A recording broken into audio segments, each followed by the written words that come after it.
Hello guys, this side अंकुर केशवानी और आज हम पढ़ेंगे हाइपोनाट्रेमिया एंड हाइपरनाट्रेमिया के कुछ इंपॉर्टेंट टॉपिक्स और उससे रिलेटेड कुछ क्वेश्चन जो हमें अपने माइंड में याद रखने हैं या हमें उसे अपने माइंड में रखना है, जिससे हमें आगे किसी भी एग्ज़ाम्स हमारे जो भी इंटरनल या एक्सटर्नल होंगे उसमें हेल्प करेगी। जैसे नॉर्मल वैल्यूज़ क्या होती हैं हाइपरनाट्रेमिया या हाइपोनाट्रेमिया की। तो हाइपोनाट्रेमिया की नॉर्मल वैल्यू होती है 135 मिली इक्विवेलेंट पर लीटर, यानी 135 मिली इक्विवेलेंट लीटर से कम होनी चाहिए, यानी लेस देन 135 मिली इक्विवेलेंट पर लीटर।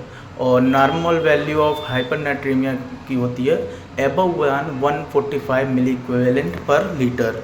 और इससे जो हम वैल्यू इसमें यूज़ करते हैं, जो हमें बहुत ही इम्पॉर्टेंट है इनकी वैल्यूज़, वो एक माइंड में याद रखें। इससे रिलेटेड MCQs या filling the blanks, true false type से भी क्वेश्चन बनते हैं। जैसे हाइपरनाट्रेमिया या हाइपोनाट्रेमिया की है मिली इक्विवेलेंट पर लीटर, ठीक है।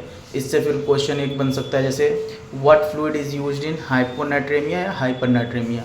तो हाइपरनाट्रेमिया में 5% डेक्सट्रोज मोस्टली यूज़ किया जाता है और 0.90% सैलाइन और हर्ट्जमैन सॉल्यूशन भी यूज़ करते हैं। और हाइपरनाट्रेमिया में जैसे हाइपरटोनिक सैलाइन सॉल्यूशन 3% सैलाइन होता है।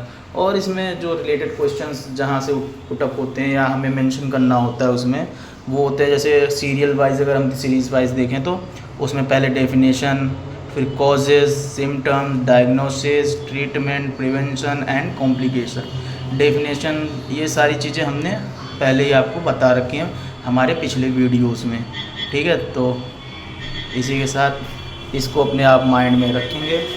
Thank you guys, please like, share and subscribe, and for any doubt and query related comment in the comment box and to like, share and comment.